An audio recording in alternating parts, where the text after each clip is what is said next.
I know in recent pop culture, there's been a little bit of problems with people who just snap their fingers to fix universal problems. But I really think if you gave us the power to just snap our fingers and solve a couple problems, that we could solve a couple problems. Did I just compare us to Thanos? I did. I'm one of your hosts here at Cross Checking, Josh Laborious. I'm a pastor out in Texas, and join with me, as always, is Pastor Ben Olschlager from Lake Orion, Michigan, or wherever your home office is, I suppose. Close enough. Close enough. So what are we What are we doing today, talking about? Josh? No, you came up with this. Okay, You're fine. leaning to the people. So this is coming out the Tuesday after Easter. We wanted to have another, or just like a quick fun episode. Fun for us. I don't know if it'll be fun for you. Hopefully it's fun for you. And we wanted to have a quick fun episode to come out right after Easter so that we didn't have to record during Holy Week. And that's what this is.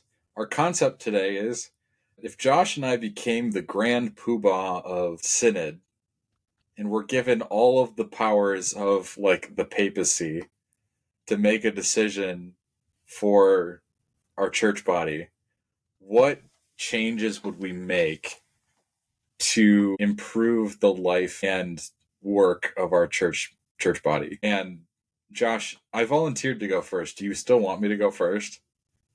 You can't. I have two, and I can't decide between. Okay, then hopefully this will give you some time to pick one. So Hopefully you just take one of them, and then I can do okay. the other one. So here's I'm putting my grand poobah hat on. Not literally, but you know. I'm trying to see if I have anything that could be a grand poobah hat. I need a giant cowboy hat in my office. Not like a real cowboy hat, like a giant foam one. That's what I something that's absolutely ridiculous. Anyway, You know you're gonna get one now, right? I'm not opposed to it. I didn't say it because I don't want one. Anyway, I can mount it on the wall right there. so here's my idea. In the last 10, 15 years, our denomination, the Lutheran Church Missouri Synod, has gotten kind of catty. Like, there's just a lot of Arguing about stupid things. people complaining about stupid things, side conversations that have no need to happen. Just, there's lots of dumb things going on, and I don't appreciate it. It makes us look like a bunch of children. So, my plan, if I were to be Grand Poobah of Synod, would be to treat those people who act like children. I would take the dissenting parties, lock them in a single room with a bathroom and enough food for a while, and tell them you don't get out until you've confessed with one another, forgiven one another, and come together on your differences. Or until one of you leaves the synod. Like that can also be an option. Yeah. Yeah, that's my thought. And here's the thing. I recognize that that's going to end in like more than a few fistfights. Yeah. So when they go in, they will have those giant, like comically soft boxing gloves duct taped to their hands so that they cannot remove them. How are they going to use the provided restroom?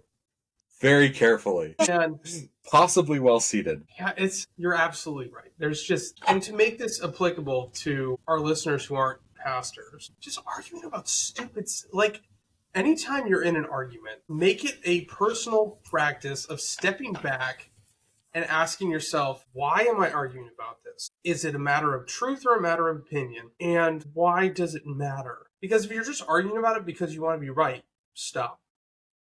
If it's a matter of opinion and not a matter of truth, stop. And if it doesn't matter, stop.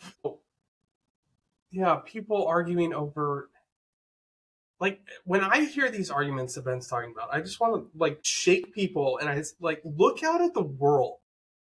We don't live in a time where we can afford to be arguing about this stupid crap. There are people dying out there and going to hell. There are churches out there that are dying, and we're here arguing about the color of the carpet. Not literally, but like that kind of argument. Like, who, at the end of the day, who cares? Yeah, we're definitely arguing about stuff that does not matter. Yeah, well, and because your declaration was that people wouldn't be like petty and catty, right? That was like the big picture thing. because it's also all this like, well, this group said this and this person said this and I think this is going on. And it's like, are we middle school girls? No offense to middle school girls. But like, what? If you have an issue with someone, go talk to them. Figure it out. This is why not on social media. Along with that, I think this might be one of Josh's: ban all personal blogs. That was actually going to be one of mine. Okay, good. You can do the other one then. Because a lot of the cattiness and a lot of the infighting in our denomination comes from people just unnecessarily and flippantly throwing stuff onto the internet. Yeah. Josh and I are willing to sit here and say things, and we'll have a conversation about it, and we're willing to put our faces behind it. And also, like, this is meant to be an opportunity for you guys to be discipled, hopefully, and not for, like, cattiness.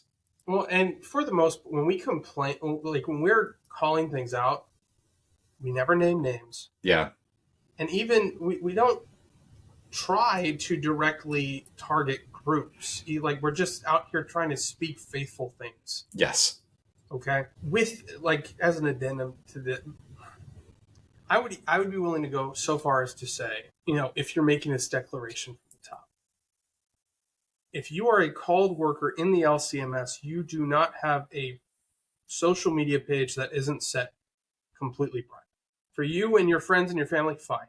But like, just the amount of stupid arguments that start because of a blog or I remember when we were in seminary, there was someone who was posting on Twitter, like, screenshots from different services at the seminary and like making fun of the physical appearance of seminarians because they were a supporter of the other seminary. And this wasn't official, like, this is not a knock on the other seminary. It's not their fault. It's just this guy who was doing this. That's not okay. Period. And I think in line with, like, and this is something I think is realistic, because telling all the pastors they have to get off Facebook is, I think social media, like, if you're circuit visitors, if someone in your circuit is posting wild things about their brothers in ministry on social media, that should be a church discipline kind of thing. Like, you should come and be telling them they need to repent.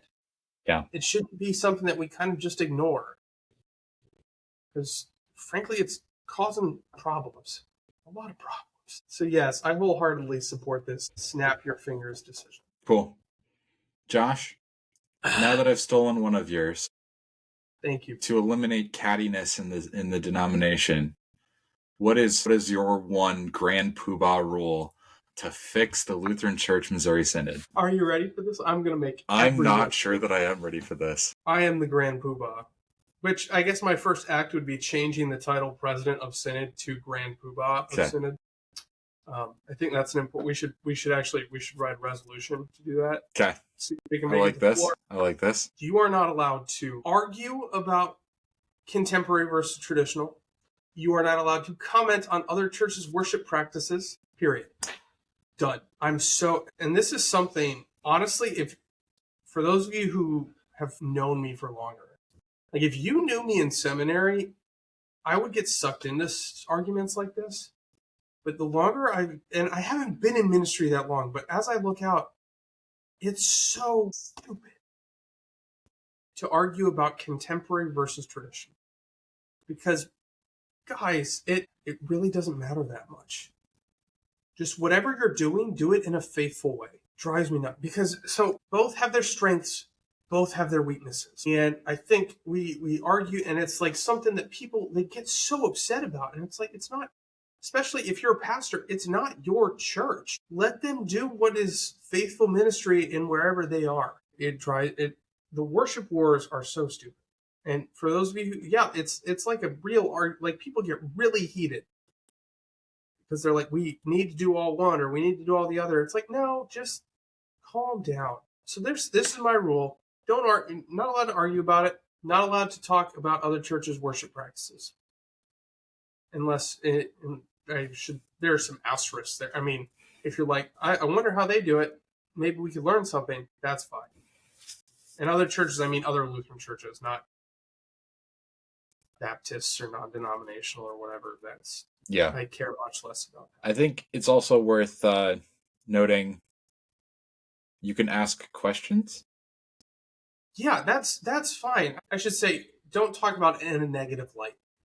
That's what I want to say. There you go. Unless you're going to bring them up on charges. Yeah. Which, unless it's bad enough that they're actually like doing unfaithful things. doing heretical things, yeah. Yep. Seems fair to me. Because it just doesn't like, and I've gotten some surprise from this because for anyone who didn't know, the church that I was at in California was about as contemporary as the Lutheran Church gets, given budget constraints. Okay. And the church that I'm at now, I process in every Sunday. We have a gospel processional. I wear a robe. It's not like high church, but it's pretty traditional here. We do things out of the hymnal. And you want to know what? Ministry's happening in both places. People are being fed in both places. Both work. And this might even just go into category with yours. It's a stupid thing to argue about. But it drives me nuts. I'm like, guys, can we talk about something that like matters? Yeah. Man, I could go, but I don't know if I need to rant about this. There's so many rabbit holes. We could just call it. For those of you listening, you spent a lot of time in church this weekend. We can call it for you. Yeah. Enjoy a good, restful Easter week. Hopefully. Remember that Jesus Christ is risen. And the petty squabbles that we have, not worth it. Make amends with your brother. Stop fighting about worship style.